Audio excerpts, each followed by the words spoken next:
everyone. 6 o'clock here on your Thursday morning or Friday. Junior, Jason, and Alicia here with you. And man, is it cold outside. I know. John just opened the door to get to the backyard. And I'm sorry you have to be out there. Did that bother you? It did bother me. You let the cold in. Yeah. Sorry, I make sure that I keep it closed longer. I coughed when I came in. I was like, it's one of those mornings. It's we live here. It's fine. -7 degrees outside, -11 in St. Cloud. It's 20 below in Bemidji, and it is cold up there. It's called a cold weather advisory. I'm going to struggle with that. This is new this year. They've got a cold weather advisory up here. Used to be a wind chill advisory. They changed the lingo on us, so bear with me this year as I change my lingo as well. We are not as cold, but obviously coldest air of the season is here as we speak. Winds have been lightening up. Thank goodness for that. The wind chills still feel like 23 below. It's still very cold out. Bundle up this morning. Kiddos, you got to be at the bus stop. A lot of parents with the cars there. It's a good idea. It will improve tomorrow. Tomorrow's still cold, but not this cold. But notice, if you look to western Minnesota, winds are lightening here. Ortonville at -2. But look at to the north, 36 below zero up there. Here's your high temperature today, 8. Now, that's an optimistic 8. I think most of us will be 5 or 6.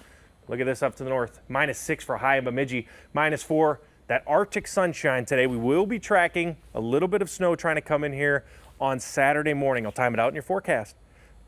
Hey, good morning to you if you're just waking up. For about an hour, I was tracking a crash in Rogers 94 eastbound, not too far from Highway 101. The left lane was closed while they tried to clear up the situation. In a huge backup form, you can still see a lingering backup. Left lane back open now at 6:02, but again, you still may want to add some extra time to your commute if you're heading into the Fish Lake Split area. 24 minutes when it's usually 19. Otherwise, across the metro, things looking really, really great right now. Not seeing those icy roads like we were seeing yesterday, so hopefully not going to see a lot of crashes this morning, but I'll keep an eye on it and let you know when I see you next. Alicia. All right. Cece, thank you. Now to another story we were tracking this morning. Both Twin Cities mayors are engaged in a budget battle with their city council members. In the last 24 hours here, Minneapolis Mayor Jacob Frey vetoed the council-approved 2025 city budget. All right, Michelle Beck is here to break this all down. Hey, Michelle. Yeah, good morning, guys. Mayor Melvin Carter says he's now sorting through fresh budget papers, warning of their impacts after his own wishes were thwarted by city council. The version of the budget approved last night includes a property tax increase just under 6%. That's certainly not the near 8% the mayor called for, and not even the roughly 7% that came from a compromise, which at one point yesterday seemed likely to work. Mayor Carter blasted the final decision, saying homeowners will save $19 per year, only to see millions slashed in police staffing and other city services like the fire department. It's a poor value proposition to say we're going to cut police services. It's not worth it to say we're going to scale back on rec centers and library hours. I'm disappointed to not have some of the funding that we needed. I'm happy that they came to a conclusion.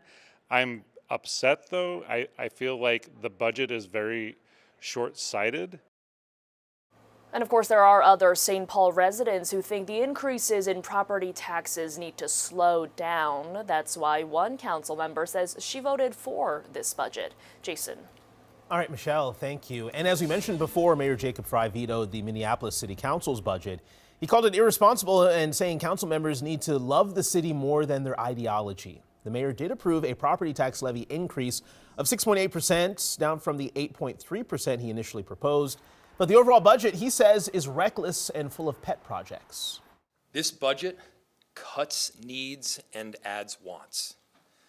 The budget the council has proposed was put together largely without expert guidance or thought to the comprehensive work that we can and must do as a city.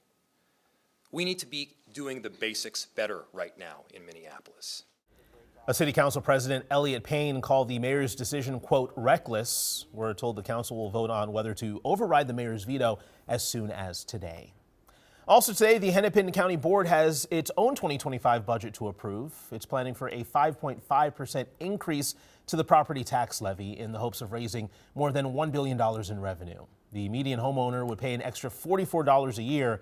It's a lower figure than the 6.5% hike last year and the hikes proposed by St. Paul and Minneapolis.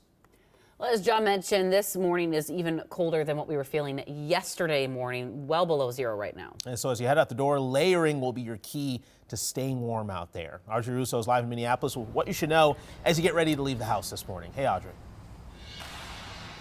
Yeah, Jason and Alicia, what you should know is that it is too dangerous to be waiting at the bus stop for too long. It is dangerous to be taking the dog for a walk. It's even dangerous really to be running from your car into the office. That is because frostbite can set in very, very quickly. You're going to want to layer up. So let's talk about it. And before we go to the video, I just want to have a brief disclaimer. We're going to show you some images of frostbite that some may consider a little bit icky, but it's important that you know exactly what it looks like so you can try to prevent it and stay safe. So, as John mentioned, from now until 9 o'clock, the wind chill is going to feel like -20. And according to the National Weather Service, you've got maybe 25-30 minutes before those initial stages of frostbite start to set in.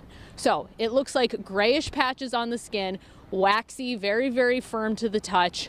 And of course, it feels numb. You don't feel anything as you start to develop frostbite. And that numbness can actually be pretty dangerous both in the moment and as you're trying to warm up. And that's because the CDC says many people will try to warm up from frostbite by using an open fire, some kind of open flame, a heat lamp, and that can actually damage the skin more because you can't feel the level of heat that's coming off of one of those heat sources onto your skin. The CDC also says people shouldn't try to massage an area or walk on any toes that they think may be frostbitten because, again, you can cause more damage to the area. In fact, the safest way to warm up from frostbite is actually just to dip the area into warm water, not scalding, just warm water, and let the temperature come up slowly. Now, not everybody has the option of staying inside, which is obviously the safest option. So if you're experiencing homelessness, you can call 211. They can give you a point in the right direction as to where there are some warming spaces here in the city. Also, the Harbor Light Shelter through the Salvation Army is actually adding about 40 extra beds for the next couple of days just to try to get more people out of the cold and into a safer place. Jason, Alicia. All right, good reminders. Audrey Russo reporting live for us. Thank you. Now, a homeless encampment in Minneapolis has been cleared by the city following a fire there Tuesday night. It spread to a home next door. The Red Cross now helping the family of 8 who live there. The fire department says propane gas tanks exploded and burnt several tents. A second home was damaged. Fire crews say thankfully no one was hurt. New details are emerging this morning connecting Luigi Mangione to the murder of United Healthcare CEO Brian Thompson. NYPD revealing in the last 24 hours shell casings at the murder scene matched the gun that was found on the 26-year-old suspect.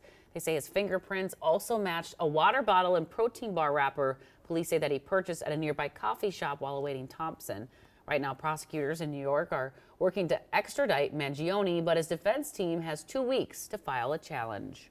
This morning, a Ramsey County judge is deciding whether to temporarily stop a new law meant to prevent copper wire thefts. Starting in January, the law requires anyone selling scrap metal copper to have a license, which costs $250 a year. Attorneys who filed a lawsuit against it argue the law is too vague and doesn't provide exemptions for legitimate sales. Scrap metal is a billion-dollar industry in Minnesota.